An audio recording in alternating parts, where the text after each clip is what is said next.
આજે આપણે સ્વાધ્યાયના કેટલાક દાખલા જોવાના છીએ। એની અંદર સ્વાધ્યાયનો પહેલો દાખલો 6.1 એની અંદર આપણને 5 આકૃતિઓ આપેલી છે જે મેં અહીંયા આગળ દોરી કાઢી છે, બરોબર। 5 આકૃતિઓ છે, એની અંદર જે પ્રેરિત થતો વિદ્યુત પ્રવાહ છે એની દિશા આપણે દર્શાવવાની છે, બરોબર। બહુ સમજવા જેવો દાખલો અને સરળ પણ એટલો છે, પરંતુ આને વ્યવસ્થિત સમજવો પડશે। અહીંયા આગળ પહેલી આકૃતિ જુઓ। પહેલી આકૃતિની અંદર તમને એક ગુંચરું દેખાય છે, એના ઉપર એક લૂપ બતાવેલી છે, એનું નામકરણ પણ કરેલું છે PRQ, બરોબર। અને આ તરફ એક ગજિયો ચુંબક છે। હવે આ ગજિયા ચુંબકને આ ગુંચરા તરફ ગતિ કરાવવામાં આવે તો ગુંચરાની અંદર પ્રેરિત થતો વિદ્યુત પ્રવાહ કઈ દિશામાં હશે એ આપણે દર્શાવવાનું। તો સિમ્પલ વસ્તુ, આપણે જ્યારે આ ગજિયા ચુંબકને ગુંચરા તરફ ગતિ કરાવીએ તો લેન્ઝના નિયમ પરથી ગુંચરા તરફનો જે છેડો છે, આ છેડો ગુંચરાનો ચુંબક તરફનો જે છેડો છે પોતે S ધ્રુવ તરીકે વધશે। યાદ કરો, લેન્ઝ લો શું કહેતો હતો? આएगा તો આને નહીં દેगा, जाएगा તો जाने नहीं देगा, બરોબર। જો એની તરફ આવતો હોય તો એનું અપાકર્ષી બળ લગાડશે। અપાકર્ષણ થવા માટે આ S હોય તો આપણ શું બનવો જોઈએ? S બનવો જોઈએ, એટલે કે દૂર ધકેલશે। આવતો હશે તો આવવા નહીં દે અને જતો હશે તો જવા નહીં દે, એ જ કહેતો હતો લેન્ઝ લો। તો આ S છેડો હોય તો આ પણ કયો છેડો બને? S। આ તરફનો છેડો કહેવો હોય તો શું બને? N બને। મતલબ કે ગુંચરાની અંદર જે પ્રવાહ વહેતો હશે એ કેવો હશે? સમગડી, બરોબર। ગુંચરાની અંદર જે પ્રવાહ વહેતો હશે એ કેવો હશે? સમગડી, બરોબર। પરંતુ જો ઉપર તરફથી જોઈએ તો આ પ્રવાહ આ રીતે બહાર નીકળી અને આ રીતે વહેતો હશે, તો ઉપર તરફથી જોઈએ તો આપણને કેવો લાગશે? વિષમગડી। ગુંચરાની અંદર કેવો દેખાય છે? સમગડી, જે તમે જોઈ રહ્યા છો, બરોબર। પરંતુ ઉપર તરફથી જોતો કેવો દેખાય? વિષમગડી। તો અહીંયા આગળ આપણે લખીએ કે અહીં ગુંચરાનો આ જે ગુંચરું છે એ ગુંચરાનો કઈ તરફનો? ચુંબક તરફનો છેડો, ચુંબક તરફનો છેડો કયા ધ્રુવ તરીકે વર્તે છે? તો S ધ્રુવ તરીકે વર્તે છે, બરોબર ને ભાઈ? લેન્ઝ લો મુજબ શું થાય? અહીંયા લેન્ઝ લો એપ્લિકેબલ છે। आएगा तो आने नहीं देगा, जाएगा तो जाने नहीं देगा। એની તરફ આવતો હોય તો ગુંચરા તરફનો જે છેડો છે, સોરી, અહીં ગુંચરાનો ચુંબક તરફનો જે છેડો છે, આ છેડો ગુંચરાનો ચુંબક તરફનો જે છેડો છે એ પોતે કોના તરીકે વર્તે? S ધ્રુવ તરીકે વર્તે છે, બરોબર। જેના લીધે ગુંચરામાં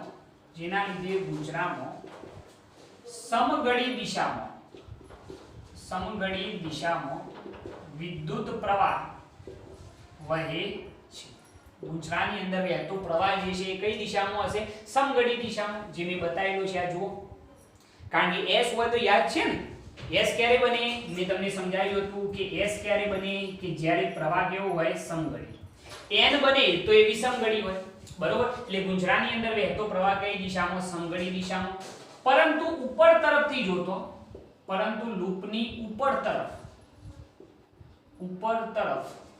પ્રવાહ કઈ દિશામાં હશે? તો વિષમગડી દિશામાં। ઉપર તરફથી જોઈએ તો પ્રવાહ કઈ દિશામાં દેખાય છે? વિષમગડી દિશામાં। જો ઉલટી દિશામાં ફરે છે, ઘડિયાળના કોટાની દિશામાં નથી ફરતો, પરંતુ એનાથી વિરુદ્ધ દિશા, એની દિશા બતાવી દઈએ કઈ તરફ છે? તો Q થી R, R થી કઈ તરફ આવશે? P, અને P થી પાછું કયો આવશે? Q। સમજો છો ને આખી વાત? Q થી R, R થી P અને P થી પાછું કયો આવશે? Q। P થી Q કઈ તરફ આવે? જરા જો, અહીંયા પ્રવાહ આમ આવ્યો તો અહીંયા આમ, અહીંયા આમ, અહીંયા આમ, અહીંયા આમ, અહીં પ્રવાહ આ રીતે બતાવી શકો છો, કોઈ પ્રોબ્લેમ નહીં, બરોબર। ઓકે, તો પહેલો ક્વેશ્ચન સોલ્વ થઈ ગયો કે ગુંચરાની અંદર પ્રવાહ કેવો? સમગડી દિશામાં, પરંતુ લૂપની ઉપર તરફથી જોઈએ તો પ્રવાહ કઈ દિશામાં? વિષમગડી દિશામાં। Okay, proper. ચલો, પહેલો ક્વેશ્ચન સોલ્વ। હવે બીજા ક્વેશ્ચનની અંદર જુઓ, તો બીજા ક્વેશ્ચનની અંદર તમે ધ્યાનથી જુઓ, બે અહીંયા આગળ સોલેનોઇડ છે, બે ગુંચરો છે, એક આ તરફ એક આ તરફ, વચ્ચે એક ગજિયો ચુંબક છે। હવે ગજિયો ચુંબક આ તરફ ગતિ કરી રહ્યો છે, એટલે કે આ ગુંચરાની નજીક આવી રહ્યો છે અને આ ગુંચરાથી કેવો જાય છે? દૂર જાય છે। તો લેન્ઝ લો, ફરીથી લેન્ઝ લો શું કહે છે કે આ ગજિયો ચુંબક આ ગુંચરાની નજીક આવે છે तो आएगा तो आने नहीं देगा। आ S હોય તો આ પણ શું બને? S। અને આ શું બને n, મતલબ કે આની અંદર વહેતો પ્રવાહ કઈ દિશામાં હોય, સમઘડી દિશામાં હોય, એટલે કે પ્રવાહ કઈ આ દિશામાં હશે, સમજો છો? આ s હોય તો આપણને શું બને s બને, અને આ ગુંજરાથી કઈ તરફ જાય છે, દૂર જાય છે, બરોબર? દૂર જતો હોય, જાયેગા તો જાને નહીં દેગા, આ n હોય તો આ શું બને s બને, અને આ શું બને n બને, મતલબ કે આની અંદર જે પ્રવાહ છે એ કઈ દિશામાં હશે, તો અહીંયા આગળ જો કેવું હોય તો વિષમઘડી દિશામાં, આ તરફથી આપણે અવલોકન કરીએ તો વિષમઘડી દિશામાં એટલે કે આમ હશે, આમ, એટલે કે આની અંદર પ્રવાહ આપણે આ રીતે બતાવી શકીએ છીએ. ઓકે, તો આપણે કેવું હોય તો એવું કહી શકીએ કે પહેલું જે ગુંજરું છે એ પહેલા ગુંજરાની અંદર પ્રવાહ જે છે એ કઈ દિશામાં છે, સમઘડી દિશામાં, જે મેં અહીંયા આગળ બતાવેલું છે. પહેલા ગુંજરામાં પ્રવાહ કેવો, સમઘડી દિશામાં, દિશા બતાવી હોય તો કઈ થશે, q થી r, q થી કઈ તરફ જાય છે, r થી p, અને p થી પાછું કઈ જશે, q, જે દેખાઈ રહ્યું છે, બરોબર? અને બીજા ગુંજરાની અંદર પ્રવાહ જે છે એ આપણે બતાવવું હોય તો આ તરફથી અવલોકન કરીએ ને, આ તરફથી, તો પ્રવાહ આપણે સમઘડી દિશામાં બતાવી શકીએ. જુઓ, આ તરફથી કરીએ તો વિષમઘડી દિશામાં, બરોબર?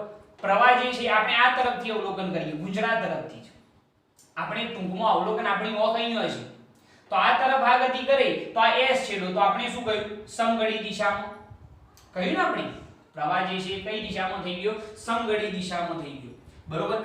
હવે જરા જુઓ કે અહીંયા આગળ પ્રવાહની દિશા q r p અને પાછું કે આવે છે q, અહીંયા આગળ શું થાય, અહીંયા આગળ જો આપણે આ તરફથી અવલોકન કરતા હોય અને ગુંજરું આ તરફ જતું, સોરી ચુંબક આ તરફ જતો હોય તો આ n હોય તો આ શું બને s, મતલબ કે આની અંદર પ્રવાહ કઈ દિશામાં, સમઘડી દિશામાં, અહીંયાથી વિચારીએ તો આમ થઈ, આમ થઈ, આમ થઈ, આમ થઈ, આમ થઈ, પાછું આમ, એટલે કે પ્રવાહની દિશા આપણે આ રીતે બતાવવી પડશે, આ રીતે અહીંયાથી અવલોકન કરીએ તો આ સમઘડી દિશામાં, એટલે આમ થાય ને, આમ, તો અહીંયા આગળ પ્રવાહ જે છે એ કઈ દિશામાં હશે, સમઘડી દિશામાં. તો આપણે દિશા બતાવી હોય તો શું બતાવી શકાય, y z x અને પાછો શું આવશે, y. ખ્યાલ આવી ગયો, બરોબર? અને x થી શરૂઆત કરીએ તો x y z અને પાછો શું કહેવાશે, x, બરોબર છે? અહીંયાથી શરૂઆત કરો તો x y z અને પાછો x, એ રીતે બતાવી શકાય ને, એ રીતે બતાવો તો એ રીતે બતાવો, x y z અને પાછો શું આવે છે, x. Okay, perfect. તો આ બે વસ્તુ પહેલા મગજની અંદર ક્લિયર થવી જોઈએ, બરોબર? ખ્યાલ આવી ગયો આની અંદર, પરફેક્ટ. ઓકે, ચલો હવે એના અંદર આની અંદર કમ્પ્લીટ ખબર પડી ને ભાઈ, અહીંયાથી અવલોકન કરવાનું તમારે. જો ચુંબક આ તરફ ગતિ કરે તો આ s હોય તો આપણ શું બને s, કારણ કે એની નજીક આવી આવતો હશે તો આપવા નહીં દે, આ s હોય તો આપણ s, એટલે પ્રવાહ કેવો થઈ ગયો, સમઘડી દિશામાં. મેં બતાવ્યો માર્ગ જે છે આ હશે, આપણે અવલોકન અહીંયાથી જ કરવાનું. જો અહીંયાથી આમ દૂર જતો હોય આ ગુંજરાથી તો આ n હોય તો આ શું બને, s બને, મતલબ કે આની અંદર પણ પ્રવાહ કેવો હશે, સમઘડી દિશામાં, આ રીતે એની દિશા બતાવી હોય તો શું થાય, x થી y, y થી z, z થી પાછો x. Okay, perfect. હવે જરા જુઓ ત્રીજી આકૃતિ. ત્રીજી આકૃતિની અંદર આપણને અહીંયા આગળ બે ગુંજરો આપેલો છે, આની અંદરથી વહેતો જે પ્રવાહ છે, આની અંદર બેટરી જોડેલી છે, તો એની અંદરથી વહેતો પ્રવાહ તમને બતાવેલો છે, આ પ્રવાહ વહે છે. હવે આની અંદરથી પ્રવાહ વહેતો હોય તો પ્રવાહ તમે જોઈ રહ્યા છો કે કઈ દિશામાં છે, સમઘડી દિશામાં. સમઘડી દિશામાં હોય તો તમે સમજી શકો છો કે આ છેડો કોના તરીકે વર્તે છે, આ છેડો કેવો હોય તો કોના તરીકે, s તરીકે, બરોબર છે? આ s તરીકે વર્તે તો આની સામેનો પણ કઈ તરીકે વર્તે, s, બરોબર? જો આ s હોય તો આ પણ s હોય તો પ્રવાહ કેવો થઈ જાય, સમઘડી દિશામાં થઈ જશે. ખ્યાલ આવે છે આની અંદર, બરોબર? અને જો અવલોકન કદાચ અહીંયા આગળ આપણે એવું બતાવેલું છે કે આ તરફથી કરીએ, આ તરફથી, બરોબર? તો આપણને શું દેખાય છે,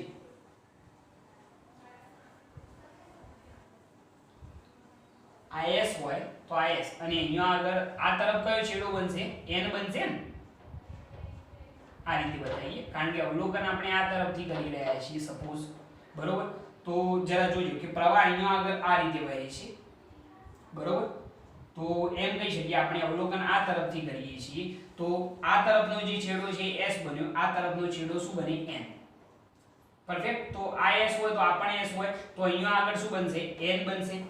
ખ્યાલ આવ્યો કે નહીં? આપણે અવલોકન આ તરફથી કરીએ તો આ તરફ શું આવ્યું? n આવ્યું. જો આ તરફ n હોય તો પ્રવાહ કઈ દિશામાં બતાવવો પડશે? વિષમગળી દિશામાં આમ બતાવવો પડશે. એટલે કે અહીંયા આગળ પ્રવાહ જે છે એ કઈ દિશામાં હશે? વિષમગળી દિશામાં.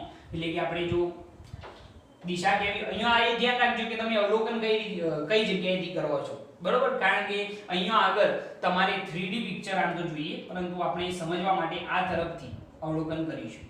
જો દિશા કેવી હોય તો કઈ થશે? x થી y, x થી y, y થી z, અને z થી પાછળ કયો આવશે? x. એટલે કે પ્રવાહ કેવો થઈ ગયો? વિષમગળી દિશામાં. Okay, perfect. હવે જરા જો અહીંયા આગળ શું થશે? અહીંયા આગળ આપણે આની અંદરથી પ્રવાહ વહેતો બતાવેલો છે અને અવલોકન આ તરફથી વિચારેલું છે. મેં ઓફ દોરેલી જ છે, જુઓ આ ઓફ દોરેલી જ છે. અવલોકન ક્યાંથી થઈ રહ્યું છે એ મહત્વનું. હવે જરા જો આની અંદર પ્રવાહ આમ વહે છે, બરોબર? તો સ્વાભાવિક વસ્તુ છે કે અહીંયા પ્રવાહ વિષમગળી દિશામાં, એટલે આ છેડો કોના તરીકે? n, આ છેડો s. તો આ n હોય તો આ પણ શું બને? n બને. એની સામેનું શું બનશે? s. એટલે કે આની અંદરથી જે પ્રવાહ છે એ કઈ દિશામાં હશે? સમગળી દિશામાં. એટલે આમ હશે, કારણ કે અવલોકન આ તરફથી. ખ્યાલ આવ્યો ને? આ s છેડો બને જ નહીં, મતલબ કે અહીંયાથી પ્રવાહ કઈ દિશામાં હશે? સમગળી દિશામાં. તો અહીંયા આપણે લખીએ કે પ્રવાહ જે છે સમગળી દિશામાં. દિશા બતાવી હોય તો આપણે બતાવી શકીએ છીએ y થી x, x થી z, અને z થી પાછા y. બરોબર? y થી x, x થી z, z થી પાછા y. ઓકે, આ થઈ ગઈ ત્રીજી આકૃતિ. એના પછી ચોથી રચના. આની અંદર બે સોલેનોઇડ છે, આની સાથે બેટરી જોડી છે, આની અંદરથી પ્રવાહ આમ છે. તો પ્રવાહ વિષમગળી દિશામાં, તો આ n છેડો, આ s છેડો, તો આ પણ શું બને? n, અને આ શું બને? s બનશે. બરોબર? તો આની અંદરથી પ્રવાહ જે છે વિષમગળી દિશામાં હશે, એટલે આપણે કહેવું હોય તો કઈ તરફ વહેતો હશે? આખી રચના તમે ધ્યાનથી જુઓ તો એની અંદર તમને ખ્યાલ આવશે કે x થી r તરફ, r થી y, કારણ કે આ છેડો n ધ્રુવ તરીકે વર્ત્યો ને, આ n હોય તો આ પણ n બને. તો પ્રવાહ વિષમગળી દિશામાં હશે, તો વિષમગળી દિશામાં આ રીતે બતાવી શકીએ આમ. તો અહીંયા જે પ્રવાહ છે એ કઈ દિશામાં હશે? વિષમગળી દિશા. જો દિશા બતાવી હોય તો x થી r, r થી y, y થી પાછળ કયો આવશે? x. ઓકે, એ ધ્યાન રાખવાનું કે અહીંયા પ્રવાહ આમ વહે છે, એટલે આ n હોય તો આ પણ શું બને? n જ બને ને ભાઈ. એટલે પ્રવાહ કઈ દિશામાં થઈ ગયો? વિષમગળી. એના પછી પાંચમી રચના. પાંચમી રચનાની અંદર આપણને શું કહ્યું છે કે ગૂંચળું છે, આ ગૂંચળું છે એની અંદર પ્રવાહ આમ છે, બરોબર? તો અહીંયા આગળ આપણને એમ કહ્યું છે કે આની અંદર ઉદ્ભવતો પ્રવાહ કઈ દિશામાં હશે? તો તમે વિચારો કે અહીંયા આગળ આ જે તાર છે એની દિશામાં જો આપણો અંગૂઠો રાખીએ તો એની આસપાસ જે ચુંબકીય ક્ષેત્ર રેખાઓ પેદા થઈ આમ હશે. ગૂંચળું પણ એના એ દિશામાં છે. જો આ ગૂંચળું છે, આ વાહક તાર છે, તો વાહક તારની અંદર જો પ્રવાહ આઈ પસાર થાય તો ચુંબકીય ક્ષેત્ર રેખાઓ પણ આમ હોય. મતલબ કે ગૂંચળું અને ચુંબકીય ક્ષેત્ર રેખાઓ બંને એકબીજાને કેવી છે? સમાંતર. ગૂંચળું અને પ્રવાહધારિત તારના લીધે, પ્રવાહધારિત તારને લીધે ઉદ્ભવતી ચુંબકીય ક્ષેત્ર રેખાઓ એકબીજાને કેવી છે? સમાંતર છે. એકબીજાને સમાંતર હોવાથી ગૂંચળા સાથે સંકળાયેલું કુલ ફ્લક્સ, સાથે સંકળાયેલ ફ્લક્સ કેટલું થાય? શૂન્ય થાય. એમ જ લખી દીધું ભાઈ આપણે કે ગૂંચળા સાથે સંકળાયેલું કુલ ફ્લક્સ કેટલું થશે? કોઈ ફ્લક્સ સંકળાતું નથી. આથી એની અંદર કોઈ પણ જાતનો પ્રવાહ હશે નહીં. તેથી ગૂંચળામાં કોઈ પ્રવાહ નથી. ઓકે, તો આ પાંચ રચનાઓ તમારે વ્યવસ્થિત સમજવાની છે. અહીંયા આની અંદર આ અને આ તો ખ્યાલ આવી જશે, પરંતુ આની અંદર તમારે ધ્યાન રાખવાનું છે, બરોબર? અહીંયા આગળ અવલોકન જે તરફ ચુંબક હોય એ તરફથી જ કરવાનું છે, બરોબર? અહીંયા અવલોકન અહીંયાથી જ કરવાનું છે, ધ્યાન રાખજો. અહીંયા તમારી આંખ જે છે ને અહીંયા આગળ વિચારવાની, બરોબર? એટલે તમને ઈઝીલી ખ્યાલ આવી જશે. બરોબર. અને આની અંદર આ આંક જે છે અવલોકન કઈ તરફથી થઈ રહ્યું છે એ મહત્વનું. આ તરફથી જોઈએ તો આ n છેડો આવ્યો મતલબ કે પ્રવાહ વિષમ ઘડી દિશામાં. આની અંદર આપણે આ તરફથી અવલોકન કરીએ તો પ્રવાહ અહીંયા s છેડો આવ્યો તો પ્રવાહ કઈ દિશામાં સમઘડી દિશામાં હશે. અહીંયા આગળ તો ખ્યાલ આવી જ જાય બરોબર. આ n બને તો આપણે n બને મતલબ કે પ્રવાહ જે છે કઈ દિશામાં હશે વિષમ ઘડી દિશામાં હશે. આપણે અવલોકન સપોઝ આ તરફથી કરીએ છીએ. ઓકે. અને અહીંયા આગળ ગૂંચળું અને પ્રવાહધારી તારના લીધે ઉદ્ભવતી ચુંબકીય ક્ષેત્ર રેખાઓ બંને એક જ સમતલમાં હોવાથી એકબીજાને કેવી હશે સમાંતર. જેના લીધે એની સાથે સંકળાયેલ કુલ ફ્લક્સ કેટલું થઈ જાય શૂન્ય થઈ જાય. એથી ગૂંચળામાં કોઈ પ્રવાહ હશે નહીં બરોબર. આ પાંચે પાંચ રચનાઓ લખી કાઢો વ્યવસ્થિત રીતે અને ખૂબ મહત્વની છે. ઓકે. હવે આપણે જોઈએ સ્વાધ્યાયનો 6.2 એની અંદર શું કહ્યું છે જુઓ. આકૃતિ દ્વારા વર્ણવેલ પરિસ્થિતિઓમાં પ્રેરિત વિદ્યુત પ્રવાહની દિશા નક્કી કરવા માટે લેન્ઝના નિયમનો ઉપયોગ કરો.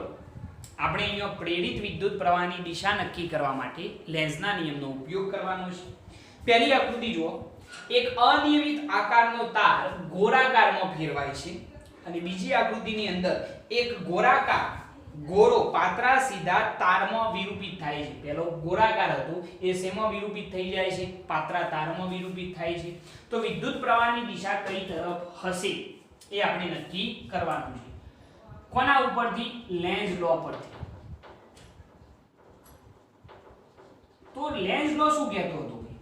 લેન્ઝ લો એવું કહેતો હતો કે જો ચુંબકીય ક્ષેત્ર વધતું હોય તો તમારે શું કરવું ઘટાડો કરવો અને ચુંબકીય ક્ષેત્ર ઘટતું હોય તો તમારે ચુંબકીય ક્ષેત્રમાં વધારો કરવાનો છે. જો ફ્લક્સની વાત કરીએ તો ફ્લક્સ જે છે એ ફ્લક્સ વધતું હોય તો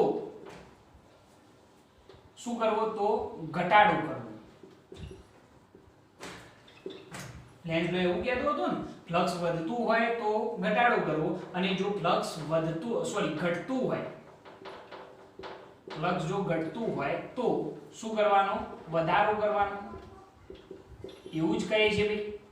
ફ્લક્સ વધતું હોય મતલબ કે ચુંબકીય ક્ષેત્ર વધતું હોય. ફ્લક્સ વધે મતલબ કે શું વધે ચુંબકીય ક્ષેત્ર. મતલબ કે તમે ચુંબકીય ક્ષેત્ર પણ કહી શકો છો કે જો ચુંબકીય ક્ષેત્ર વધતું હોય તો ઘટાડો કરવો અને જો ચુંબકીય ક્ષેત્ર ઘટતું હોય તો વધારો કરવો બરોબર. લેન્ઝ લો એવું જ કહે છે ભાઈ.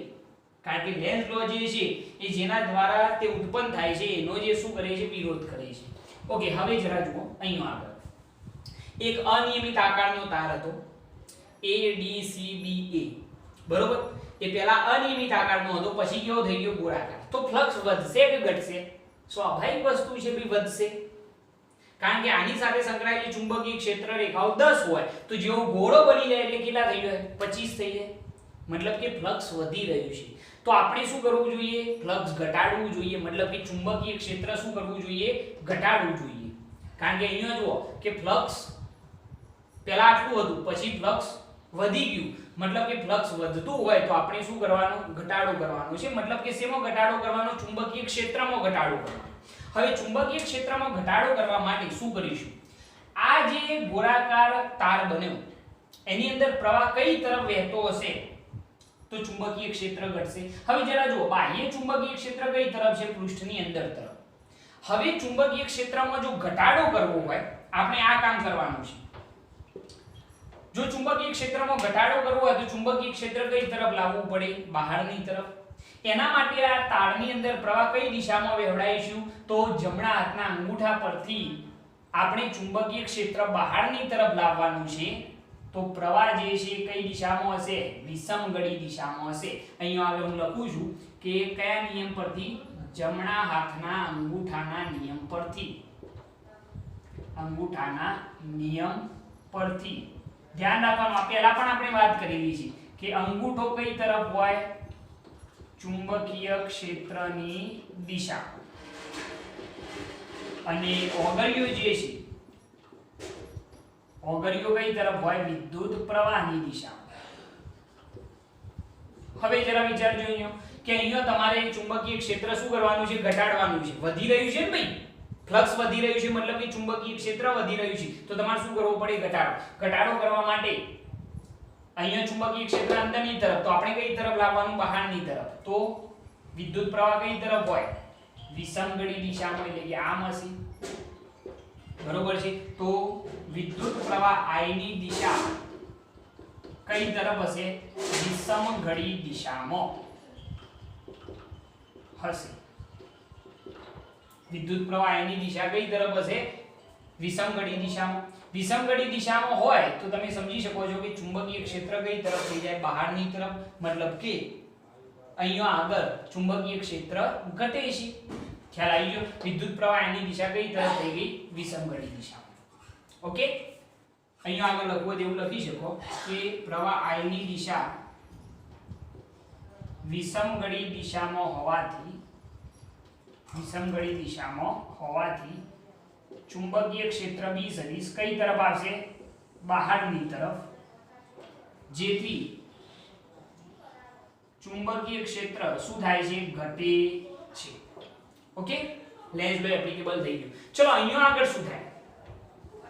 અહીંયા ઘટાડ્યું, અહીંયા શું કરીશું? પહેલા ગોળો હતો તો એની સાથે સંકળાયેલું ફ્લક્સ વધુ હોય, મતલબ કે ચુંબકીય ક્ષેત્ર વધુ હોય.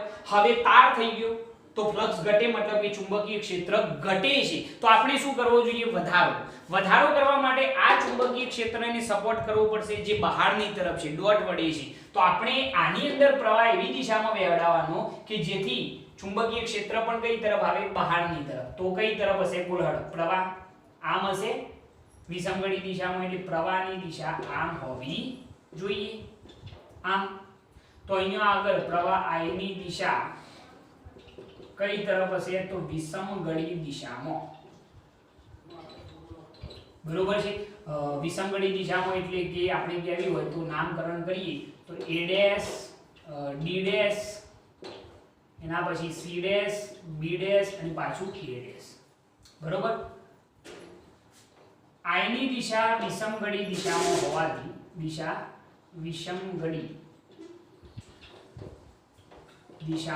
હોવાથી ચુંબકીય ક્ષેત્ર શું થાય છે? વધે છે. વધારો જ કરવો પડે ને, સપોર્ટ કરવો પડશે આપણે.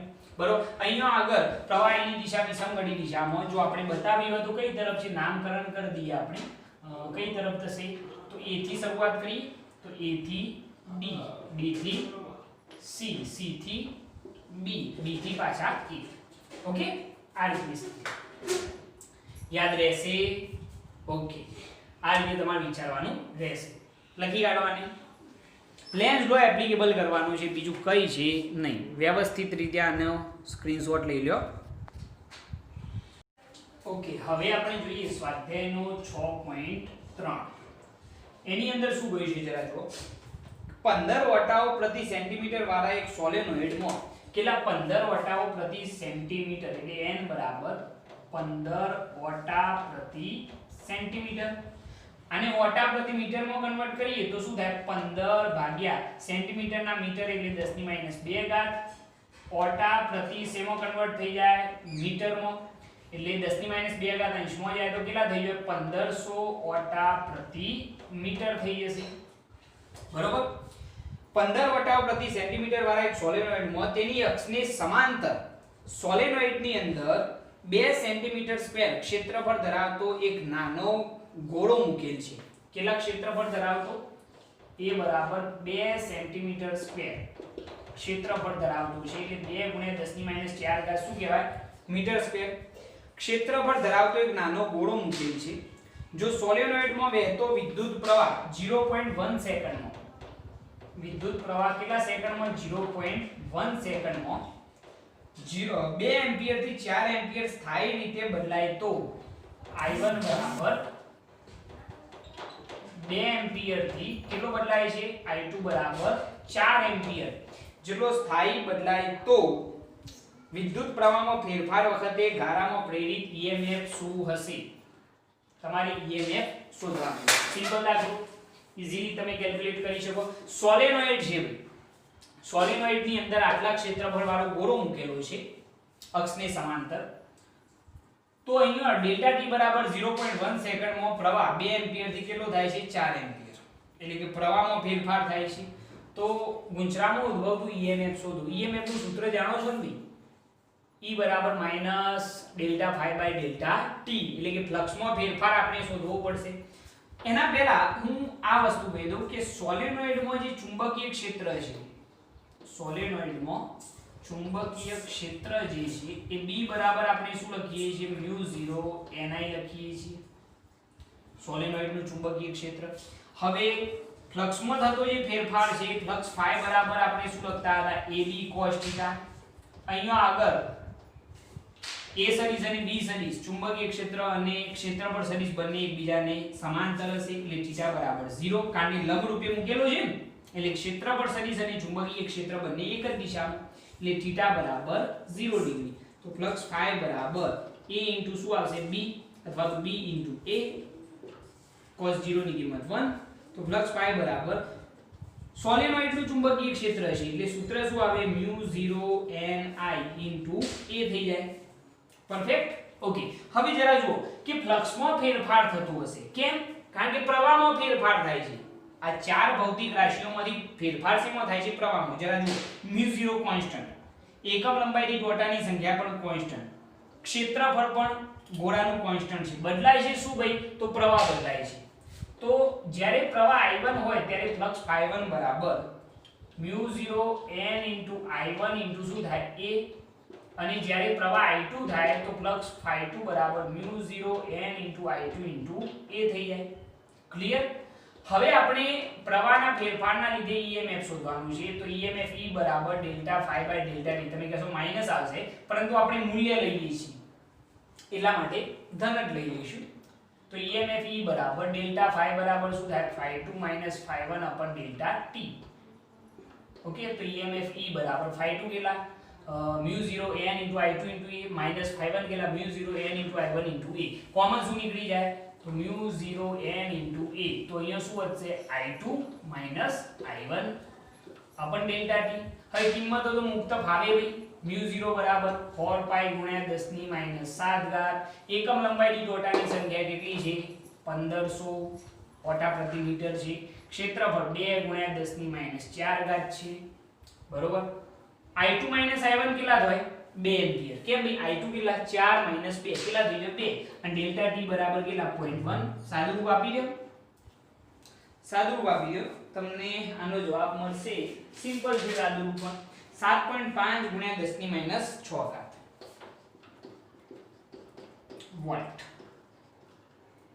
તમને EMF મળશે, જે એકદમ સરળ છે. ઓકે, સરળ દાખલો છે, ફટાફટ આને નોટ કરો, એકદમ ઇઝીલી તમે સમજી શકો. ઓકે, હવે આપણે જોઈએ સ્વાધ્યાયનો 6.4. એની અંદર શું કહ્યું છે, જો આકૃતિ મેં દોરી કાઢી છે. 8 સેન્ટીમીટર અને 2 સેન્ટીમીટર બાજુઓવાળા એક નાનો કાપ છે. બરોબર, આ તમને દેખાય છે. એની લંબાઈ તમે જોઈ રહ્યા છો કેટલી છે, 8 સેન્ટીમીટર, અને પહોળાઈ કેટલી છે, 2 સેન્ટીમીટર. એવો એક નાનો કાપ છે. અહીંયા આપણે પહેલા લખી કાઢીએ કે બાજુની લંબાઈ L બરાબર શું થઈ જશે, 8 સેન્ટીમીટર. બરોબર, જેને આપણે મીટરમાં કન્વર્ટ કરવી હોય તો કરી શકીએ છીએ. બરોબર, 8 ગુણ્યા 10 ની માઈનસ 2 ઘાત મીટર. ઓકે, અને પહોળાઈ જે છે કેટલી છે, 2 સેન્ટીમીટર, એટલે 2 ગુણ્યા 10 ની માઈનસ 2 ઘાત મીટર. બરોબર. હવે શું કહે છે, જુઓ, 8 સેન્ટીમીટર અને 2 સેન્ટીમીટર બાજુવાળા એક નાનો કાપ એટલે કે કટ ધરાવતા એક લંબચોરસ તારનો ગારો, જે તમને આકૃતિમાં દેખાઈ રહ્યો છે, 0.3 ટેસ્લાની તીવ્રતાના અને ગારાને લંબ દિશામાંના એક સમાન ચુંબકીય ક્ષેત્રમાંથી બહારની તરફ ગતિ કરી રહ્યો છે. આ જે ગારો છે એ કઈ તરફ, બહારની તરફ. આ જે સમાન ચુંબકીય ક્ષેત્ર પૃષ્ઠની અંદર તરફ છે એ કેટલું છે, 0.3 ટેસ્લા નું સમાન ચુંબકીય ક્ષેત્રને લંબ રૂપે, ચુંબકીય ક્ષેત્ર અંદરની તરફ, ગતિ આ દિશામાં થઈ રહી છે, મતલબ કે લંબ રૂપે ગતિ થઈ રહી છે, ગતિ કરી રહ્યું છે. જો ગારાનો વેગ 1 સેન્ટીમીટર પ્રતિ સેકન્ડ હોય, ગારાનો વેગ આપણને આપેલો છે 1 સેન્ટીમીટર પ્રતિ સેકન્ડ, તો સેન્ટીમીટરના મીટરમાં એટલે 10 ની માઈનસ 2 ઘાત મીટર પ્રતિ શું થઈ જાય, સેકન્ડ. 1 ગુણ્યા 10 ની માઈનસ 2 ઘાત થાય ને, એટલે 10 ની માઈનસ 2 ઘાત મીટર પ્રતિ સેકન્ડ ના વેગથી ગતિ કરી રહ્યો છે. તો પહેલો ક્વેશ્ચન, લોબી બાજુને એટલે કે આ જે લોબી બાજુ છે એને, અને ગારાની ટૂંકી બાજુને, જે 2 સેન્ટીમીટર લંબાઈની છે, ગારાની ટૂંકી બાજુને લંબ દિશા તરફનો હોય તો આ કાપાનો છેડો છેડા વચ્ચે ઉત્પન્ન થતું EMF કેટલું હશે એ આપણે શોધવાનું છે અને પ્રત્યેક કિસ્સામાં પ્રેરિત વોલ્ટેજ કેટલા સમય માટે રહેશે એ પણ આપણે શોધવાનું છે. હવે જરા જો ક્વેશ્ચન શું છે કે આ જે ગારો છે એ ચુંબકીય ક્ષેત્રની બહાર તરફ ગતિ કરતો હોય તો એ વખતે આ ગારાની જે લોબી બાજુ છે એ લોબી બાજુને અનુલક્ષીને જે પ્રેરિત EMF છે એ આપણે શોધવાનું છે. બરોબર, આ બંને છેડા વચ્ચે જે EMF પ્રેરિત થાય એ શોધવાનું અને પછી જ્યારે આ બહાર તરફ ગતિ કરતો હોય તો આ જે ટૂંકી બાજુ છે એને અનુલક્ષીને અહીંયા આગળ ગારાની અંદર જે EMF પ્રેરિત થાય એ શોધવાનું છે અને કેટલા સમય માટે પ્રેરિત થાય એ પણ શોધવાનું છે. બરોબર, તો પહેલા તો આપણે ક્ષેત્રફળની જરૂર પડશે. તો ક્ષેત્રફળ એ બરાબર શું થઈ જાય લંબાઈ ગુણ્યા પહોળાઈ એટલે અહીંયા આગળ 8 ગુણ્યા 2 એટલે કેટલા થઈ જાય 16 સેન્ટીમીટર સ્ક્વેર. મીટર સ્ક્વેરમાં કન્વર્ટ કરીએ તો 16 ગુણ્યા 10 - 4 ઘાત મીટર સ્ક્વેર. Okay, perfect. હવે જરા જુઓ, પહેલા આપણે વાત કરીએ મોટી બાજુની. મોટી બાજુ જ્યારે ચુંબકીય ક્ષેત્રની બહાર તરફ ગતિ કરી ત્યારે ઉદ્ભવતું EMF. પહેલા મોટી બાજુ જે 8 સેન્ટીમીટરની છે, મોટી બાજુ ચુંબકીય ક્ષેત્રની બહાર તરફ ગતિ કરે ત્યારે ઉદ્ભવતું EMF કેવું હતું EMF E બરાબર આપણું સૂત્ર શું હતું ભાઈ BVL. EMF E બરાબર શું હતું BVL. તો EMF E બરાબર આપણે ચુંબકીય ક્ષેત્ર જાણીએ છીએ, વેગ પણ જાણીએ છીએ અને લંબાઈ પણ જાણીએ છીએ. તો ચુંબકીય ક્ષેત્ર કેટલું 0.3 ટેસ્લા, વેગ કેટલો છે આનો આ તરફ ગતિ કરાવવામાં આવે આ લોબી બાજુની વાત કરીએ છીએ તો લોબી બાજુને જો v જેટલા વેગથી ગતિ કરવામાં આવે તો એનો વેગ કેટલો છે 10 - 2 ઘાત મીટર પ્રતિ સેકન્ડ અને એની લંબાઈ કેટલી છે 8 સેન્ટીમીટર એટલે 8 ગુણ્યા 10 - 2 ઘાત. તો ઉદ્ભવતું EMF E બરાબર 8 તરી 24 એટલે 2.4 થઈ જાય. એટલે આપણે કેવું હોય તો આપણે કહી શકીએ 2.4 ગુણ્યા 10 - 4 ઘાત. તો EMF E બરાબર 0.24 ડાબી બાજુ હશે તો ઘાત વધે 10 - 3 ઘાત વોલ્ટ. તો આટલું EMF થાય 0.24 ગુણ્યા 10 - 3 ઘાત વોલ્ટ. એટલે તમારે કેવું હોય તો EMF E બરાબર 0.24 મિલીવોલ્ટ કહી શકો. ઓકે, હવે આ EMF કેટલા સમય સુધી આની અંદર આ EMF કેટલા સમય સુધી પ્રેરિત થશે તો જ્યાર જો સુધી આ તરફ ગતિ થતી હોય તો જ્યાર જો સુધી આ જે નાની બાજુ છે એ ચુંબકીય ક્ષેત્રની બહાર ન નીકળી જાય ત્યાં સુધી EMF પ્રેરિત થશે. તો અહીંયા આગળ આપણે એમ લખીએ કે જો સુધી 2 સેન્ટીમીટર વાળી બાજુ એટલે કે નાની બાજુ ચુંબકીય ક્ષેત્રની બહાર ન નીકળી જાય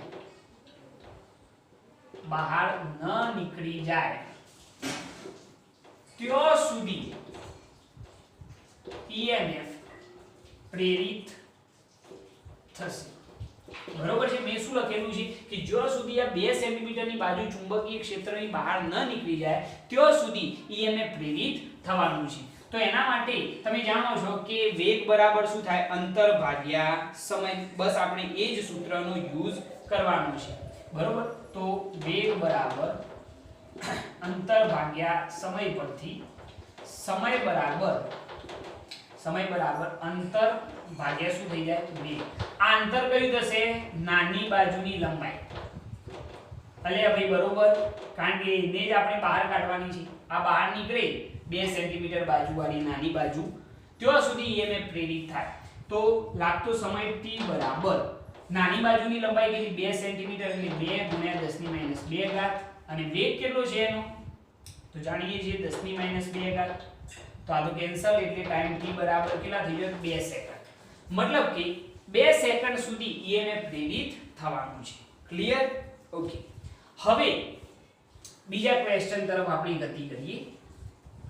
જો જરા કે બીજો ક્વેશ્ચન શું છે કે ગારાની ટૂંકી બાજુને લંબ દિશા તરફ ન હોય આ વેગ જે છે આ વેગ v એ હવે ગારાની ટૂંકી બાજુને લંબ દિશામાં એટલે આ તરફ હોય.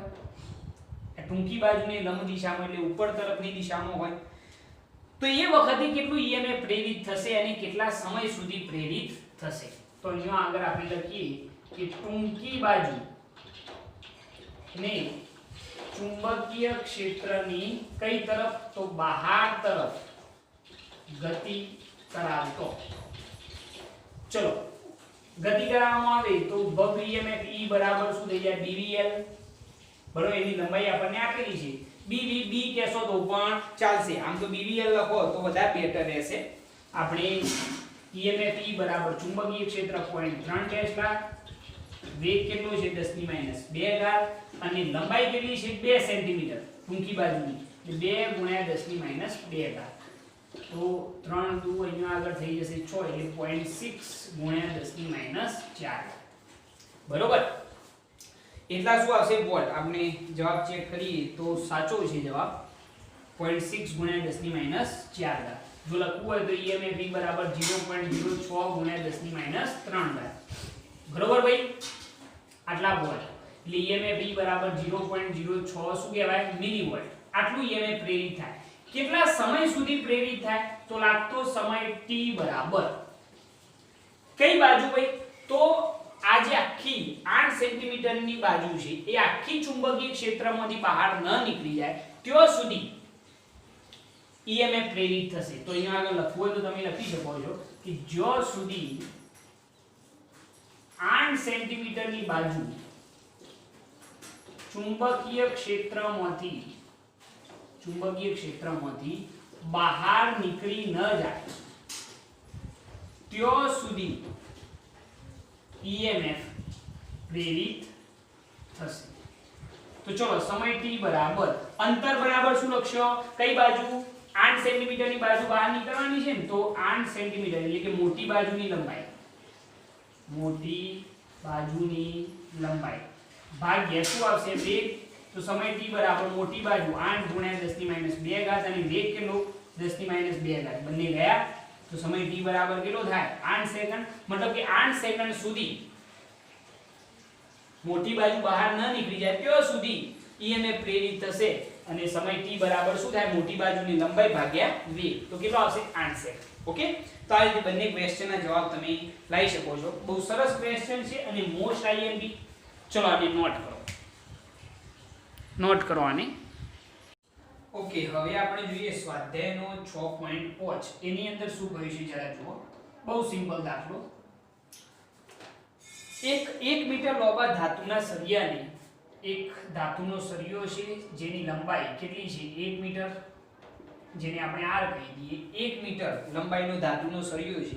એ સળિયાને લંબ અને તેના કોઈ એક છેડામાંથી પસાર થતી અક્ષને અનુલક્ષીને 400 રેડિયન પ્રતિ સેકન્ડની કોણીય આવૃત્તિ સાથે પરિભ્રમણ કરાવવામાં આવે છે. આ સળિયાને આ રીતે પરિભ્રમણ કરાવવામાં આવે છે, આ રીતે વર્તુળાકાર.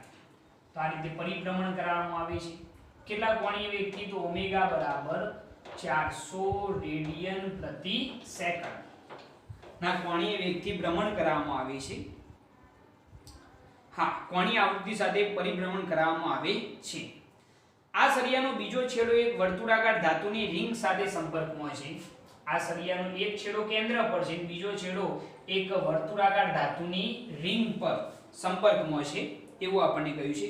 તો અક્ષને સમાંતર 0.5 ટેસ્લાનું અચળ અને એક સમાન ચુંબકીય ક્ષેત્ર દરેક સ્થળે અસ્તિત્વ ધરાવે છે. દરેક સ્થળે એક ચુંબકીય ક્ષેત્ર અસ્તિત્વ ધરાવે છે, જે આપણને કહેલું છે કેટલું છે 0.5 ટેસ્લા. ચુંબકીય ક્ષેત્ર B બરાબર 0.5 ટેસ્લા નું ચુંબકીય ક્ષેત્ર દરેક જગ્યાએ અસ્તિત્વ ધરાવે છે. તો આ કેન્દ્ર અને રિંગ વચ્ચે ઉદ્ભવતું EMF શોધો. તો કેન્દ્ર અને રિંગ વચ્ચે ઉદ્ભવતું EMF આપણે શોધવાનું છે. આ સળિયાની લંબાઈ કેવી હોય તો કેટલી કહેવાય 1 મીટર.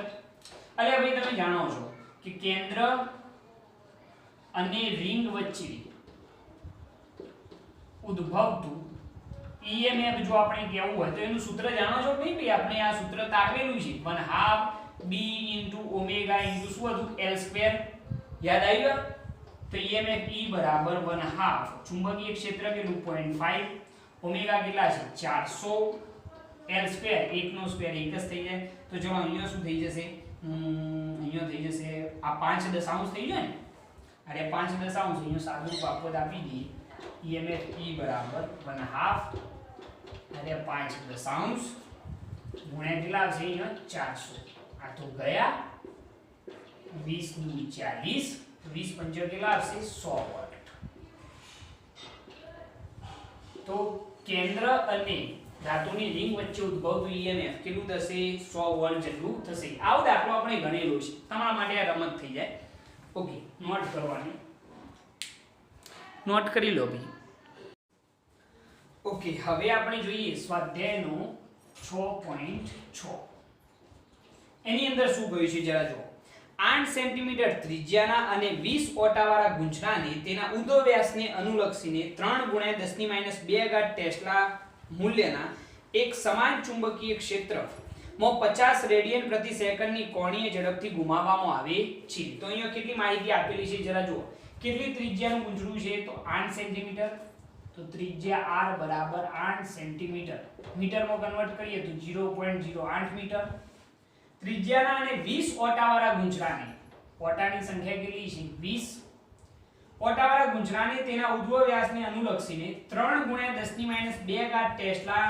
મૂલ્યના એક સમાન સમક્ષિતિજ ચુંબકીય ક્ષેત્રમાં તો ચુંબકીય ક્ષેત્ર B બરાબર 3 × 10⁻2 ટેસ્લા એટલે 0.03 ટેસ્લા કહેવાય 3/100 હોય ને એટલે 0.03 ટેસ્લાના સમાન ચુંબકીય ક્ષેત્રમાં 50 રેડિયન પ્રતિ સેકન્ડની કોણીય ઝડપથી ઘુમાવવામાં આવે છે કોણીય ઝડપ કેટલી છે 50 રેડિયન પ્રતિ સેકન્ડ ની કોણીય ઝડપથી ઘુમાવવામાં આવે છે તો આ ગુંજરામાં ક્વેશ્ચન શું છે જુઓ આ ગુંજરામાં પ્રેરિત મહત્તમ અને સરેરાશ ઈએમએફ શોધો મહત્તમ પ્રેરિત ઈએમએફ આપણે શોધવાનું છે જેને આપણે શું કહેતા હતા E નોટ અથવા તો તમે એને EM પણ કહી શકો છો મહત્તમ પ્રેરિત EMF અને સરેરાશ પ્રેરિત EMF સરેરાશ પ્રેરિત EMF જેને આપણે આ રીતે દર્શાવીશું less than or greater than ની વચ્ચે સરેરાશ EMF મેળવો જો આ ગુંજરું 10 ઓહ્મ અવરોધનો એક બંધ ગારો રચે કેટલા અવરોધનો તો અવરોધ R બરાબર 10 ઓહ્મ અવરોધનો એક બંધ ગારો રચે તો ગુંજરામાંના પ્રવાહના મહત્તમ મૂલ્યની ગણતરી કરો ગુંજરાના મહત્તમ પ્રવાહની ગણતરી કરવાની છે જૂલ હીટિંગને કારણે સરેરાશ શક્તિ વય એટલે કે પાવર લોસની પણ ગણતરી કરો તો અહીંયા આગળ જૂલ ઉષ્મા રૂપે વ્યય પામતો પાવર પણ આપણે શોધવાનો છે વ્યય પામતો પાવર P આપણે શોધવાનો છે અથવા તો PJ કહી દઈએ PJ શોધવાનો છે આ શક્તિ ક્યાંથી આવે છે એ પણ આપણે લખવાનું છે બરોબર ટોર્કના કારણે શક્તિ આવશે એ તો આપણે સમજી શકીએ છીએ બરોબર ઓકે હવે જરા જુઓ કે આ કેલ્ક્યુલેશન કઈ રીતે થઈ શકે છે આપણને શું કહ્યું છે તો અહીંયા આગળ કેટલી ત્રિજ્યાનું ગુંજરું છે તો 8 સેન્ટીમીટર એના ઓટાની સંખ્યા કેટલી છે 20 એને આપણે એક સમાન ચુંબકીય ક્ષેત્ર 0.03 ટેસ્લાની અંદર કેટલા કોણીય વેગથી 50 રેડિયન પ્રતિ સેકન્ડના કોણીય વેગથી ગતિ કરાવીએ તો આપણે કેટલા ક્વેશ્ચનોના જવાબ મહત્તમ પ્રેરિત EMF સરેરાશ પ્રેરિત EMF અને જો એની સાથે 10 ઓહ્મનો અવરોધ જોડવામાં આવે તો એની અંદરથી વહેતો મહત્તમ પ્રવાહ શોધવાનો છે અને જૂલ ઉષ્મા રૂપે વ્યય પામતો પાવર ચલો પહેલા આપણે શોધીએ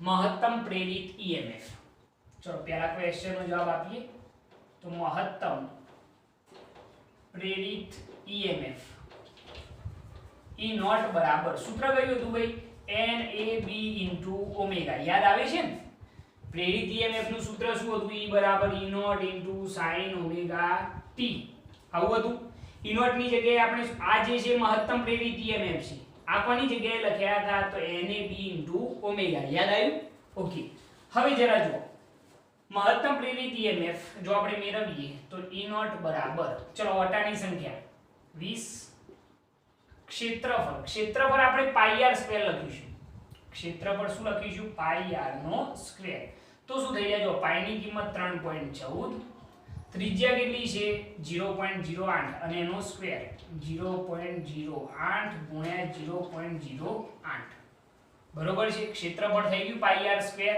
ઓકે ચુંબકીય ક્ષેત્ર કેટલું છે 0.03 ટેસ્લા અને કોણીય વેગ કેટલો છે તો 50 રેડિયન પ્રતિ સેકન્ડ ચલો આનું સાદુરૂપ આપી દો એટલે તમને મહત્તમ પ્રેરિત EMF સૌપ્રથમ અહીંયા આગળ તમને મળી જશે. સાદુરૂપ આપવાનું NAB * ઓમેગા 0.603 વોલ્ટ જવાબ આવશે 0.603 વોલ્ટ. ઓકે, આટલો જવાબ આવે છે. પહેલા કેલ્ક્યુલેશન કરજો એટલે તમને ખ્યાલ આવે, એમને ખબર નહીં પડે તમને. બરોબર, તો આ થઈ ગયું મહત્તમ પ્રેરિત EMF. હવે બીજા ક્વેશ્ચનનો જવાબ કે ભાઈ સરેરાશ પ્રેરિત EMF શું થાય. ઓકે, હવે સરેરાશ પ્રેરિત EMF શોધવું હોય તો કઈ રીતે શોધી શકાય? તો આપણે એક આવર્તકાળ પરનું જો સંકલન કરીએ તો સરેરાશ પ્રેરિત EMF મેળવી શકાય છે. તો અહીંયા આગળ પહેલા એ લખીએ કે સરેરાશ EMF એક આવર્તકાળ પરથી મેળવી શકાય છે. જરા જોજો કે સરેરાશ પ્રેરિત EMF જે છે એ એક આવર્તકાળ પરથી મેળવી શકાય. એક સ્ટેટમેન્ટ યાદ રાખો કે સાઇન અથવા કોસાઇન વિધેયનું એક આવર્તકાળ પરનું સંકલન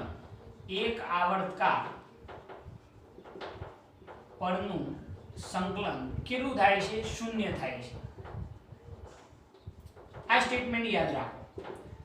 આપણે જો એક આવર્તકાળ પરથી સરેરાશ EMF શોધીએ તો એ કેટલું થઈ જાય? 0 જ થઈ જાય, કારણ કે એની અંદર સાઇન વિધેય આવે છે. યાદ છે ને આપણે EMF નું સૂત્ર E બરાબર શું લખતા? E0 * sin ωt. એટલે સાઇન વિધેયનું એક આવર્તકાળ પરનું જો સંકલન લઈએ તો એ કેટલું થાય? 0 થાય. એટલે કે સરેરાશ પ્રેરિત EMF જે છે એ કેટલું હોય? 0 હોય. સીધો જવાબ લખી શકાય. અહીંયા તમે ડાયરેક્ટ જવાબ લખી કાઢો કે સરેરાશ પ્રેરિત EMF 0 થાય છે. કારણ શું? કારણ કે સાઇન અને કોસાઇન વિધેયનું એક આવર્તકાળ પરનું સંકલન કેટલું થાય? 0 થાય. તમે કહેશો આ 0 કઈ રીતે થાય? સાબિત કરીને બતાવો સાહેબ. સાબિત કરીને બતાવીએ. જુઓ કે આપણે એક આવર્તકાળ ઉપર જો સંકલન લઈએ તો આપણને સરેરાશ પ્રેરિત EMF મળશે. તો સરેરાશ પ્રેરિત EMF બરાબર 1/t સંકલનમાં 0 થી t સુધીનું સંકલન * E * શું થઈ જશે? dt. બરોબર, આપણે EMF નું એક આવર્તકાળ પરનું સંકલન લઈએ છીએ. આને શું કહેવાય? EMF નું એક આવર્તકાળ પરનું સંકલન 0 થી t સુધીનું છે ને. ઓકે, તો સરેરાશ પ્રેરિત EMF શું થશે? જરા જુઓ 1/t સંકલનમાં 0 થી t. આ E બરાબર શું લખાય? EMF નું સૂત્ર તો સાહેબ E0 * sin ωt શું આવશે? dt. બરોબર ને? સંકલન જરા જોજો વ્યવસ્થિત. તો સરેરાશ પ્રેરિત EMF 1/t સંકલનમાં 0 થી t સુધીનું સંકલન. ચલો E0 બરાબર શું થાય? મહત્તમ પ્રેરિત EMF NAB * ઓમેગા પહેલા યુઝ કર્યો ને આપણે. ઇન્ટુ શું આવશે? sin ωt શું થાય? dt. ઓકે, ચલો હવે આપણે આનું સંકલન લેવાનું. તો સંકલનની અંદર આ બધી વસ્તુ તો સાહેબ કોન્સ્ટન્ટ છે, ખાલી સાઇન વિધેય બદલાય છે તો આ બધા બહાર આવી જશે. તો શું થઈ જાય? જરા જોજો સંકલન વ્યવસ્થિત, બાયોલોજી વાળા ખાસ. તો સરેરાશ પ્રેરિત EMF બરાબર 1/t. ચલો NAB * ઓમેગા બહાર આવી જાય એટલે શું થઈ જાય? NAB * ઓમેગા પણ શું થઈ જાય? t. તો ખાલી સંકલનમાં કોણ વધ્યું? sin ωt * dt. બરોબર છે, આટલું વધ્યું. ઓકે, હવે સરેરાશ પ્રેરિત EMF બરાબર. હવે જરા જો આનું આપણે સંકલન લેવાનું છે. તો સંકલન કઈ રીતે લેવામાં આવશે? તો અહીંયા આગળ સમય સાથેનું જે વિધેય છે, સમય સાથેનું વિધેય એ કયો આવી જાય? છેદમાં આવી જાય. કારણ કે આપણે શું લઈ રહ્યા છીએ? સંકલન લઈ રહ્યા છીએ. તો શું થશે? જરા જોજો સંકલન NAB * ωt sin ωt. sin નું શું થાય? -cos ωt. sin નું સંકલન શું થાય? -cos. તો -cos ωt અને સમય સાથેનું વિધેય કયો આવે? છેદમાં આવે. વિકલન હોય તો બહાર નીકળી જાય, આગળ આવી જાય ગુણકમાં. અને જો સંકલન હોય તો સમય સાથેનું વિધેય કયો આવે? છેદમાં આવે. લિમિટ કેટલી આવશે? 0 થી t. ખ્યાલ આવે છે? આની અંદર ફરીથી સમજાવું કે NAB ઓમેગા એ તો કોન્સ્ટન્ટ પદ હતા, બહાર નીકળી ગયા. તો શું થયું? NAB / t સંકલનમાં શું વધ્યું? ખાલી 0 થી t સુધીનું સંકલન sin ωt * dt. હવે જરા જો આનું સંકલન શું થાય? sin નું સંકલન શું થાય માઈનસ cos ઓમેગા t અને સમય સાથેનું પદ કયો આવી જાય છેદમાં લિમિટ કેટલી 0 થી t સુધીની ઓકે હવે જરા જોજો કે સરેરાશ પ્રેરિત EMF ચલો આ ઓમેગા બાર આવી જાય તો NAB omega upon t into omega શું વધ્યું ભાઈ cos ઓમેગા t લિમિટ કેટલી 0 થી t ઓમેગા ઓમેગા ગયા તો સરેરાશ પ્રેરિત EMF બરાબર NAB upon t હવે જરા જોજો ધ્યાનથી અહીંયા આગળ માઈનસ t ની જગ્યાએ પહેલા આવર્તકાર t લખીએ તો cos ઓમેગા t ની જગ્યાએ કેપિટલ T વચ્ચે નિશાની કઈ આવે માઈનસ હવે લિમિટ એપ્લાય કરો 0 તો શું થઈ જાય તો ફરીથી માઈનસ આવશે ને ફરીથી કહું સમજજો એક્ઝેક્ટ હો માઈનસ cos ઓમેગા t ની જગ્યાએ પહેલી લિમિટ આપણે એપ્લાય કરી capital T minus limit apply કરીએ એના પહેલા માઈનસ હવે ફરીથી જો t ની જગ્યાએ 0 એપ્લાય કરીએ તો આગળ તો માઈનસ છે એટલે આ માઈનસ માઈનસ શું થઈ ગયા પ્લસ શું થઈ જાય cos ઓમેગા t ની જગ્યાએ કેટલા 0 પરફેક્ટ તો સરેરાશ પ્રેરિત EMF બરાબર NAB upon t અહીંયા આગળ માઈનસ cos ઓમેગા બરાબર લખવા હોય તો શું લખાય 2π/t into t અને આ શું થઈ જાય ભાઈ cos ઓમેગા into 0 એટલે કેટલા થઈ ગયો cos 0 એટલે ભાઈ cos 0 થાય ના થાય cos 0 ચલો t કેન્સલ તો સરેરાશ પ્રેરિત EMF બરાબર NAB upon t ચલો અહીંયા જોજો cos 2π ની કિંમત કેટલી થાય 1 એટલે આ કેટલા -1 થયા આ તો 1 જ થયા પરંતુ આની નિશાની તો કરી ને -1 પ્લસ cos 0 ની કિંમત પણ કેટલી 1 -1 + 1 0 0 સાથે કોઈ પણ ને ગુણીએ તો સરેરાશ પ્રેરિત EMF કેટલું થાય 0 થાય આ તો કહેતો તો બે પહેલા કે sin અથવા cosine વિધેયનું એક આવર્તકાર પરનું સંકલન કેટલું થાય 0 થાય sin વિધેય હોય કે પછી cosine વિધેય હોય એનું એક આવર્તકાર પરનું સંકલન કેટલું થાય 0 થાય એટલે સરેરાશ પ્રેરિત EMF જે છે એ એક આવર્તકાર પર શોધાય છે આપણે આ રીતે વિચારીએ છીએ ને એક આવર્તકાર અહીંયા થાય એક દોલન પૂર્ણ થાય AC દોલન બરોબર હવે એની અંદર સરેરાશ પ્રેરિત EMF જો એક આવર્તકાર પર લઈએ તો એની અંદર sin અથવા તો કઈ વિધેય આવે છે cosine અને એનું એક આવર્તકાર પરનું સંકલન કેટલું થાય 0 થાય એટલે સરેરાશ પ્રેરિત EMF કેટલું થઈ ગયું 0 ખ્યાલ આવી ગયો આની અંદર તો આ આપણો થઈ ગયો બીજા ક્વેશ્ચનનો જવાબ હવે જો અવરોધ R બરાબર 10 ઓહ્મ હોય તો મહત્તમ પ્રવાહની ગણતરી કરવાની છે ચલો આ કેલ્ક્યુલેશન લખી કાઢો પછી આપણે મહત્તમ પ્રવાહ શોધી કાઢીએ જવા દઈએ ઓકે ચલો હવે મહત્તમ પ્રવાહ કઈ રીતે શોધી શકાય જુઓ મહત્તમ પ્રેરિત EMF શોધી કાઢ્યું સરેરાશ EMF પણ શોધી કાઢ્યું હવે મહત્તમ પ્રવાહ તો સાહેબ ઓહ્મસ લો પરથી ઈઝીલી શોધી શકાય અલે આ ભાઈ ખબર છે ને I બરાબર V upon R તો Im બરાબર Em upon શું થઈ જાય R થઈ જાય કોના ઉપરથી I બરાબર V upon R પરથી V એટલે વિદ્યુત સ્થિતિમાનનો તફાવત અહીંયા EMF છે વિદ્યુત સ્થિતિમાનનો તફાવત બરોબર મહત્તમ પ્રવાહ છે એટલે Im બરાબર Em upon R તો Im બરાબર Em આપણે શોધ્યા હતા ભાઈ કેટલા હતા 0.603 હતા મારા ખ્યાલથી આટલા જ હતા અને અવરોધ R બરાબર કેટલા 10 તો મહત્તમ પ્રવાહ કેટલો થઈ ગયો 0.0603 એમ્પિયર ભાગ્યા 10 એટલે 0.0603 થઈ જશે ને ઓકે હવે નેક્સ્ટ ક્વેશ્ચન કે જૂલ ઉષ્મા રૂપે વ્યય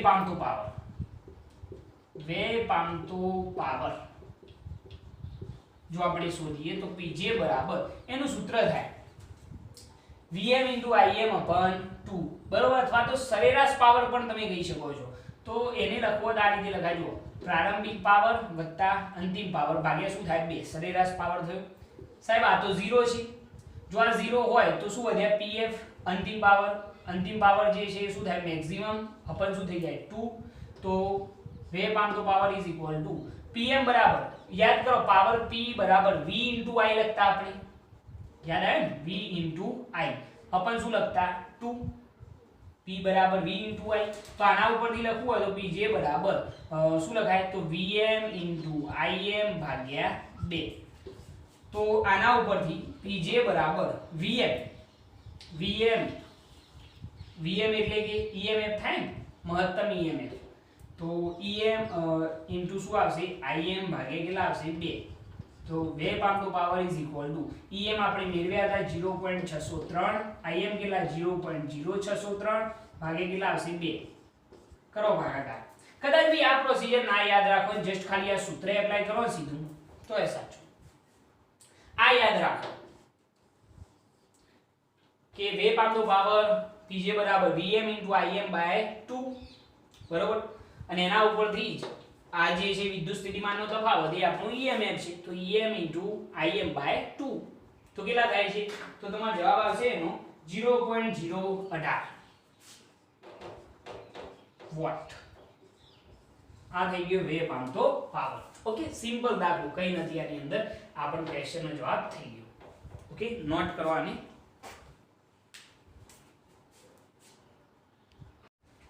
ઓકે હવે આપણે જોઈએ સ્વાધ્યાયનો 6.7 એની અંદર શું કહ્યું છે જરા જોજો રકમની અંદર કે પૂર્વથી પશ્ચિમ સુધી વિસ્તરેલ 10 મીટર લંબાઈનો એક સમક્ષિતિજ સીધો તાર અહીંયા દિશાઓની વાત છે એટલે પહેલા દિશાઓ બતાવી દઈએ ઈસ્ટ વેસ્ટ ઉપર તરફ કહી દઈએ નોર્થ નીચે તરફ કહી દઈએ સાઉથ બરોબર છે ઓકે શું કહ્યું છે પૂર્વથી પશ્ચિમ સુધી વિસ્તરેલો 10 મીટર લંબાઈનો એક તાર છે આ એક તાર છે જેની લંબાઈ કેટલી છે 10 મીટર જે પૂર્વથી કઈ તરફ પશ્ચિમ તરફ વિસ્તરેલો છે સમક્ષિતિજ સીધો તાર 5 મીટર પ્રતિ સેકન્ડની ઝડપથી પૃથ્વીના ચુંબકીય ક્ષેત્રના સમક્ષિતિજ ઘટક 0.3 × 10⁻⁴ વેબર પ્રતિ મીટર સ્ક્વેરને લંબ રૂપે નીચે પડી રહ્યો છે જરા જોજો કે આ જે તાર છે એ કેટલી ઝડપથી તો 5 મીટર પ્રતિ સેકન્ડની ઝડપથી પૃથ્વીના ચુંબકીય ક્ષેત્રના સમક્ષિતિજ ઘટકને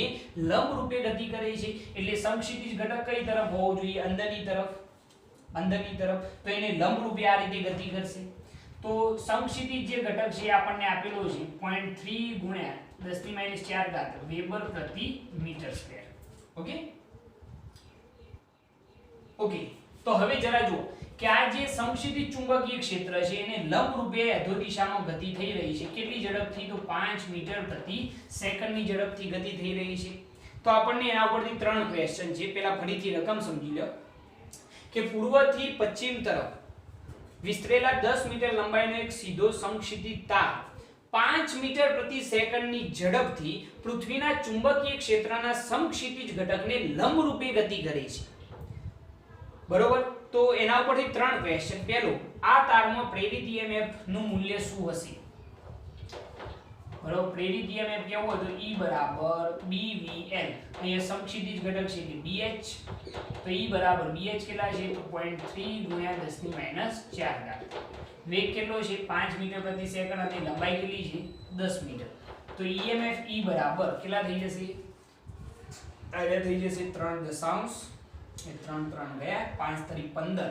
એટલે 1.5 × 10⁻³ થઈ જશે એટલા શું આવશે વોલ્ટ ખ્યાલ આવી ગયો આની અંદર પરફેક્ટ હવે જરા જુઓ EMF તો થઈ ગયું હવે બીજો ક્વેશ્ચન કે આ EMF ની દિશા શું હશે સરસ ક્વેશ્ચન કે આ EMF ની દિશા કઈ તરફ હોય સિમ્પલી વિચારો ફ્લેમિંગના જમણા હાથના નિયમનો યુઝ કરવાનો પહેલી ઓગળી ચુંબકીય ક્ષેત્ર બીજી ઓગળી વિદ્યુત પ્રવાહ અને અંગૂઠો જે છે એ દર્શાવશે તમારી જે સળિયો છે એની ગતિ તો અહીંયા આગળ જરા જુઓ આ રીતની સ્થિતિ થાય ચુંબકીય ક્ષેત્ર અંદરની તરફ સળિયાની ગતિ નીચે તરફ તો વિદ્યુત પ્રવાહ કઈ તરફ હોય આ તરફ પશ્ચિમ થી કઈ તરફ હશે પૂર્વ તરફ તો અહીંયા આગળ બીજા ક્વેશ્ચનનો જવાબ કે ફ્લેમિંગના જમણા હાથના નિયમ પરથી વિદ્યુત પ્રવાહ અથવા તો EMF ની દિશા કઈ તરફ હશે તો પશ્ચિમ થી પૂર્વ તરફ હોય છે બરાબર બીજો ક્વેશ્ચન થઈ ગયો એના પછી ત્રીજો ક્વેશ્ચન એવો છે કે આ તારનો કયો છેડો ઊંચા સ્થિતિમાન પર હશે ભાઈ વિદ્યુત પ્રવાહ કઈ તરફ વહે તો હાયર પોટેન્શિયલ થી લોઅર પોટેન્શિયલ તો ઊંચું સ્થિતિમાન કોનું હશે પશ્ચિમ તરફનું સ્વાભાવિક વસ્તુ છે તો અહીંયા આગળ આપણે કહી શકીએ છીએ કે ઊંચું સ્થિતિમાન જે છે એ પશ્ચિમ છેડો હશે પશ્ચિમ છેડો કેવા ઊંચા સ્થિતિમાન પર હશે બરોબર, તો આ થઈ ગયો 6.7. એના પછી સ્વાધ્યાયનો 6.8 પણ જોઈ લઈએ સાથે સાથે, સિમ્પલ જ છે. શું કહ્યું છે જો કે એક પરિપથમાં 0.1 સેકન્ડ ડેલ્ટા ટી બરાબર કેટલા 0.1 સેકન્ડમાં વિદ્યુત પ્રવાહમાં 5 એમ્પિયર થી 0 એમ્પિયર નો ઘટાડો થાય છે. એટલે કે પ્રવાહ I1 બરાબર 5 એમ્પિયર અને I2 બરાબર કેટલો થાય છે 0 એમ્પિયર. 5 એમ્પિયર થી 0 એમ્પિયર નો ઘટાડો થાય છે તો 200 વોલ્ટના સરેરાશ પ્રેરિત EMF થાય. EMF કેટલું થાય 200 વોલ્ટ થાય. તો આ પરિપથમાં આત્મ પ્રેરકત્વનો અંદાજ મેળવો. આત્મ પ્રેરકત્વ તમારે શોધવાનું છે. ઈઝીલી શોધી કાઢશો ભાઈ. તમે જાણો છો કે EMF E બરાબર L ઇન્ટુ શું થાય di/dt. આપણે મૂલ્ય જ લેવાનું છે, નિશાની ધ્યાનમાં લઈશું નહીં. જો આપણે આત્મ પ્રેરકત્વ શોધવું હોય તો L બરાબર E અપન શું થઈ જાય di/dt. ઓકે, તો L બરાબર ચલો EMF કેટલું 200. પ્રવાહમાં થતો ફેરફાર I1 5 હતો પછી 0 થયો તો 0 - 5 બરોબર.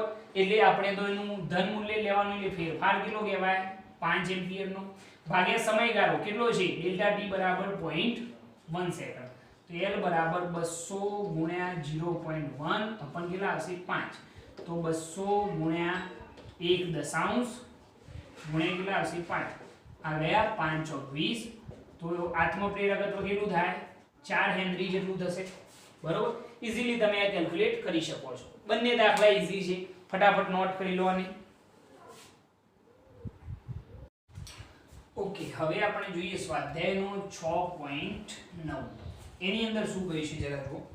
પાસે રહેલા ગુંચરાની જોડનું અન્યોન્ય પ્રેરકત્વ 1.5 હેનરી છે. જો એક ગુંચરામાં એટલે કે પ્રથમ ગુંચરામાં 0.5 સેકન્ડમાં વિદ્યુત પ્રવાહના ફેરફાર 0 થી 20 એમ્પિયરનો છે તો અન્ય ગુંચરા સાથે સંકળાયેલા ફ્લક્સનો ફેરફાર શું હશે. હવે અહીંયા જરા જુઓ શું કહ્યું છે. પાસે રહેલા ગુંચરાની જોડનું અન્યન્ય પ્રેરકત્વ 1.5 હેનરી છે. પહેલા ગુંચરામાંથી આપણે પ્રવાહ પસાર કરીએ છીએ એટલા માટે હું અહીંયા આગળ અન્યન્ય પ્રેરકત્વ ગુંચરા 1 ની સાપેક્ષે ગુંચરા 2 નું અન્યન્ય પ્રેરકત્વ લખું છું, જે કેટલું આવશે 1.5 હેનરી. બરોબર. જો એક ગુંચરામાં 0.5 સેકન્ડમાં ડેલ્ટા ટી બરાબર કેટલા 0.5 સેકન્ડમાં એક ગુંચરામાં 0.5 સેકન્ડમાં વિદ્યુત પ્રવાહના ફેરફાર 0 થી 20 એમ્પિયરનો હોય. એટલે કે એક ગુંચરામાં એટલે કે પ્રથમ ગુંચરામાં વિદ્યુત પ્રવાહનો ફેરફાર 0 થી 20 એટલે કે ફેરફાર કેટલો કહેવાય 20 એમ્પિયર. 0 થી 20 એમ્પિયરનો છે તો અન્ય ગુંચરા સાથે સંકળાયેલ ફ્લક્સનો ફેરફાર શોધવો. ભાઈ પહેલા ગુંચરામાંથી પ્રવાહ પસાર થાય તો ફ્લક્સમાં ફેરફાર કયા ગુંચરામાં હોય બીજા ગુંચરામાં. અને બીજા ગુંચરાના ફ્લક્સમાં થતો ફેરફાર એ પહેલા ગુંચરામાંથી પસાર થતા પ્રવાહના શું હોય સમપ્રમાણમાં હોય. યાદ છે આ? ઓકે, તો ડેલ્ટા phi2 બરાબર અન્યને પ્રેરકત્વ યાદ કરો. ચલે છે દૂર કરવા માટે અચળાંક M21 ઇન્ટુ ડેલ્ટા I1.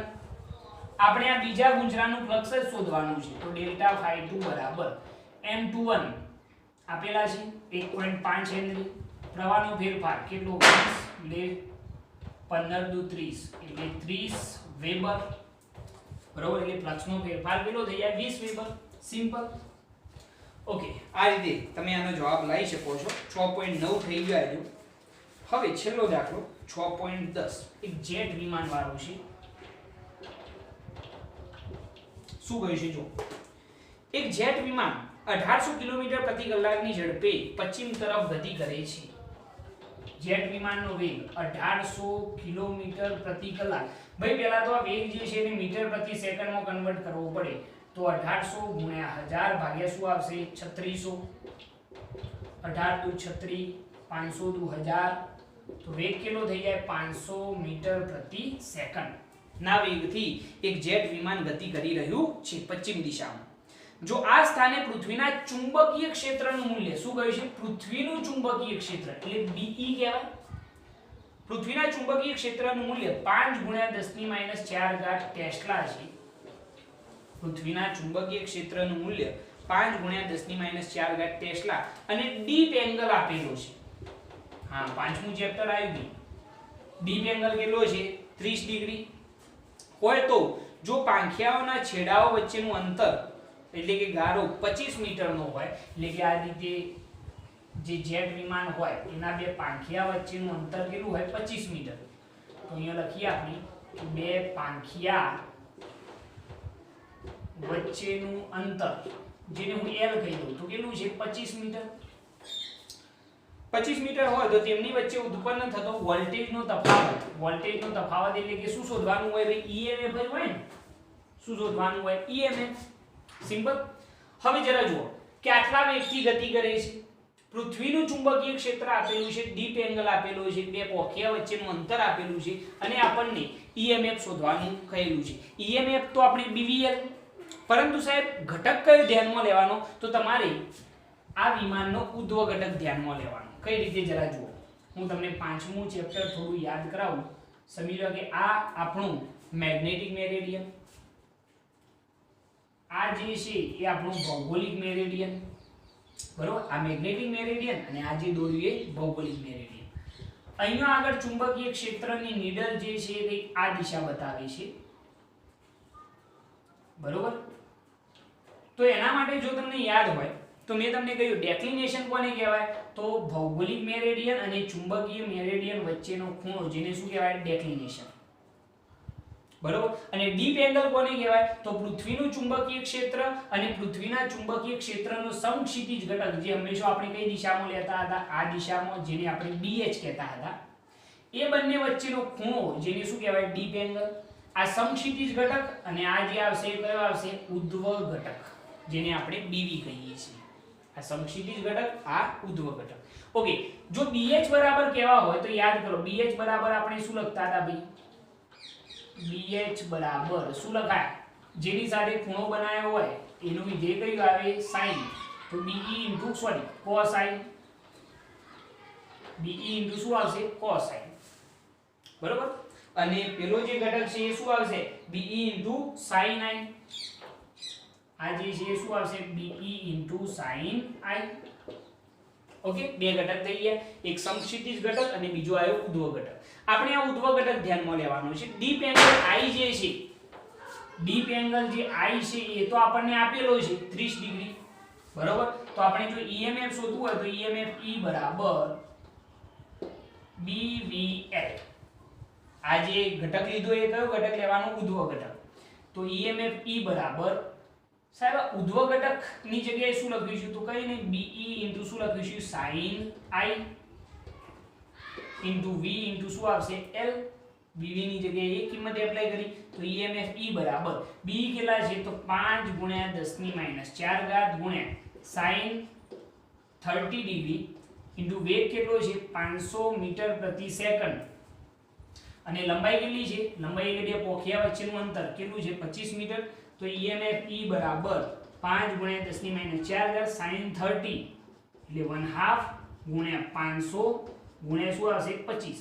સાદું રૂપ ખાલી આપી દો તમને આ પોખિયાઓ વચ્ચેનું જે EMF છે એ ઈઝીલી મળી જશે 1.125 વોલ્ટ તમને જવાબ મળશે, બરોબર છે.